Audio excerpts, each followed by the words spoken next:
नमस्कार सम्पूर्णमा म श्याम विश्वकर्मा।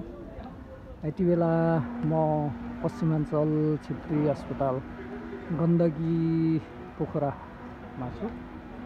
यति बेला हाम्रो यो मैले देखाइरहेको यो भवनको मेन गेट यो भित्र छिर्नुमा जुन ग्लास लगाइएको थियो यो ग्लास अटोमेटिक फुटेको छ, फुटेर यहाँ झर्यो। यसरी देख्न सक्नुहुन्छ। तपाईलाई यसरी देखाइरहेको छु। यो सरकारी अस्पतालमा यो पक्कै पनि यसमा पनि भ्रष्टाचार भएको हुनसक्छ।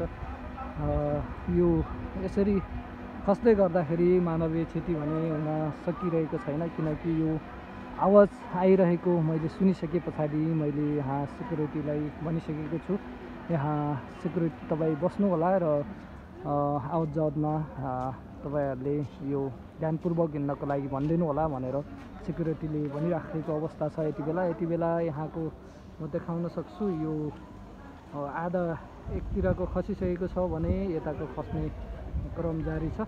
यो अटोमेटिक यो हजुर यो चाहिँ अब सरकारी बजेट पऱ्यो कि के पर्यो, यो सिसा फुटिरहेछ कि यो आफै अटोमेटिक फुट्दै झर्दै गरिरहेछ। अनि हजुर यताको सकिसक्यो होइन, यताको यो हेर्नु अब भुइँमा अब मान्छेको धन्दै टाउकोमा लागिरहेको छैन कि यहाँनिर।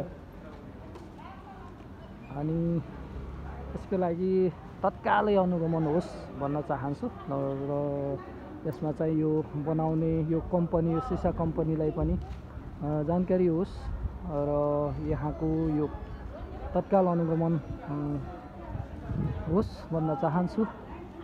किन यसरी यो सिसा यो अटोमेटिक कुनै चोटपटक नलागिकन यसरी फुटेर झरिरहेको यो अवस्था छ। तपाईँहरूलाई देखाइरहेको छु। यसरी भुइँमा झरेको छ, हेर्दै झरेको अवस्था तपाईँले देख्नुभयो। यसको लागि चाहिँ तुरुन्त अनुगमन गरी यो यसको कारण के हुनसक्छ, यो यो एकदमै कमजोर ग्लास भएर हो या यसको डेट एक्सपायर भएर हो, झन्डै यो बनेको यो संरचना बनेको धेरै पनि भएको छैन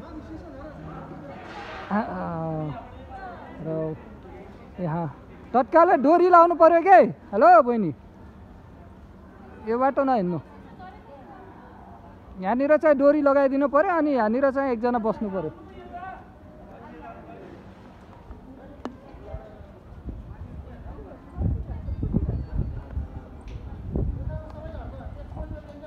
यो एकदम डेन्जर भयो, यसलाई फुटालेर झराली हाल्नुपर्छ क्या सर। प्रशासनलाई भनेर फुटाल्नु पर्छ। यहाँ त मान्छे अब कति हिँड्छ।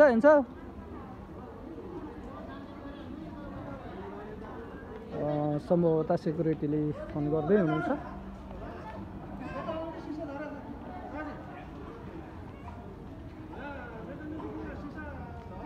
उहाँले फोन गर्दै हुनुहुन्छ प्रशासनमा, सम्भवतः आएर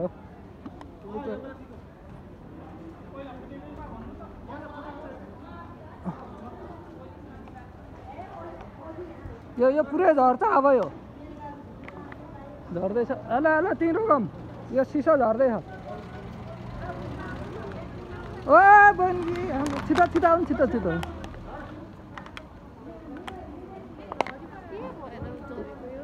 यो हजुर डेट एक्सपायर हुँदैछ। बहिनी यो बाटो नहिँड्ने हो के रे, कति बेला झर्छ थाहा छैन, झर्न लागिसकेछ। दिदी झर्न यो हेर्नुहोस्, यस्तो अवस्थामा छ यो सिसा। तपाईँलाई देखाउन चाहन्छु। यो अटोमेटिक आफै यो जरिरहेको अवस्था छ। चलो दिदी यो बाटो नहिँड्ने, यता आउनु, यता यहाँ सिसा झरेछ, टाउकोमा झर्न सक्छ कि। त्यहीँ बस्नु।